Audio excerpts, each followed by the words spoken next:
Hello বন্ধুরা, আসসালামু আলাইকুম। সবাই কেমন আছেন? আশা করি আল্লাহর রহমতে সবাই ভালো আছেন। তো আমরা আজকের এই ভিডিওতে জানবো এই সিডির গুণমান কি এবং কাজ কি, ক্ষতি কি, এই সিডির কারণে কি কি সমস্যা করতে পারে। আমরা আজকে এই ভিডিওতে এই সিডির গুণমান জানবো। তো এই সিডির কাজ হচ্ছে আপনার গাড়ি স্টার্ট রাখা। আপনার গাড়ি এই সিডি থেকে কারেন্ট দিলে কারেন্ট ফ্লাকের মধ্যে যাবে, ইঞ্জিনের ভিতরে গিয়ে গাড়ি স্টার্ট হবে। এই সিডির কারণে অনেক রকম সমস্যা। এই সিডি অনেক সময় আপনার গাড়ির কারেন্ট চুরি করে। এই সিডির কারণে গাড়ি ধাক্কায়। এই সিডির কারণে গাড়ি বার টানে। এই সিডির কারণে আপনার গাড়ির পিক আপ ফেটে ওঠে না, বুড়বুড় করে। তো অনেক সময় এই সিডির কারণে রানিংয়ে ফুট করে গাড়িটা কারেন্ট আউট হয়ে বন্ধ হয়ে যায়। তো এই সিডির অনেক রকম সমস্যা দেয়। আবার এই সিডির কাজ হচ্ছে কি, এই সিডির কাজ হচ্ছে আপনার গাড়ির পিক আপ ফাটানো, গাড়ি ঠিকভাবে রেস থাকানো। এই সিডির কারণে সবগুলো এই সিডির মধ্যে। এই সিডির সামান্য কারণে এই যে এই সাদা কর্ডটা দেখতেছেন, এই কর্ডটা যদি হালকা লুজ থাকে, এই কর্ডের মধ্যে যদি হালকা লুজ কানেকশন মারে, তাহলে আপনার সিডি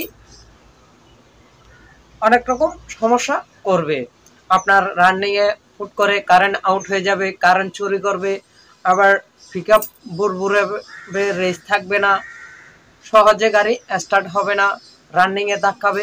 এই সামান্য কর্ডটা যদি লুজ থাকে, তো এই ধরনের ব্যায়াম যদি হয়ে থাকে, তাহলে আপনি এই দিক ওদিক খোঁজাখুঁজি না করে, কোনো কিছু না ফেলে আগে এই কর্ডটা জাম করুন। এই কর্ডের মধ্যে তিনটা তার আছে।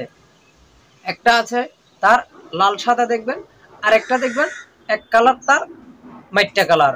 ওই তারের মধ্যে একটা তারের গুনে দিয়ে তারটা জাম করুন। মাইট্টা কালার যে তারটা আছে, ওইটা হচ্ছে আপনার ইঞ্জিন সুইচ দেওয়ার সাথে সাথে ওই তারের মধ্যে ডাইরেক্ট লাইন আসে।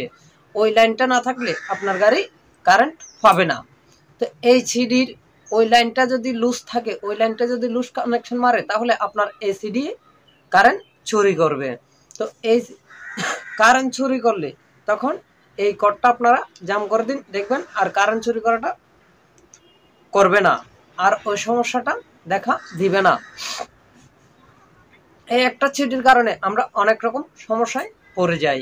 অনেক সময় এই সিডির কারণে গাড়ি বুড়বুড়ালে আমরা কি করি, এই সিডিটা চেক না করে এই গ্যাস লারি, ওই টাইমিং লারি, সেন্টাবিট দেখি, অনেক সময় হেড সিলিন্ডার খুলে ফেলি, অনেক রকম সমস্যা করে ফেলি। আমরা অনেক সময় আবার ম্যাগনেট খুলে পিক আপ কয়েলও ফেলে দিই, অনেক সময় কয়েলও ফেলে দিই, কারণ সমস্যাটা আমরা বুঝতে পারি না কি হয়েছে, কিছুতেই বুঝে যায় না এই সিডির সমস্যাটা।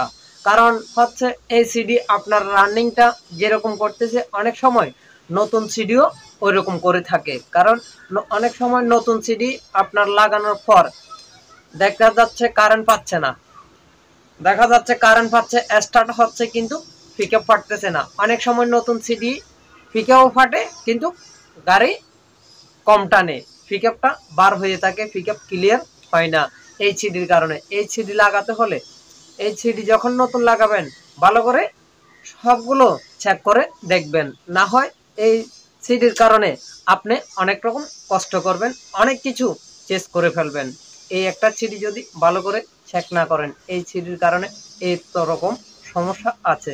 তো বন্ধুরা, আমরা আজকে এই সিডি কি সমস্যা হতে পারে, কি কি কারণ, আজকের এই ভিডিওতে জানলাম। তা ভিডিওটা ভালো লাগলে চ্যানেলটা সাবস্ক্রাইব করে পাশে থাকবেন, আর ভিডিওটা ভালো লাগলে লাইক এবং কমেন্ট করতে ভুলবেন না। আপনারা যদি কমেন্ট করে আমাদেরকে যে কোনো সমস্যার কথা জানান, তাহলে আমরা আপনাদের কমেন্ট অনুযায়ী ভিডিও বানাতে আরো সক্ষম হব।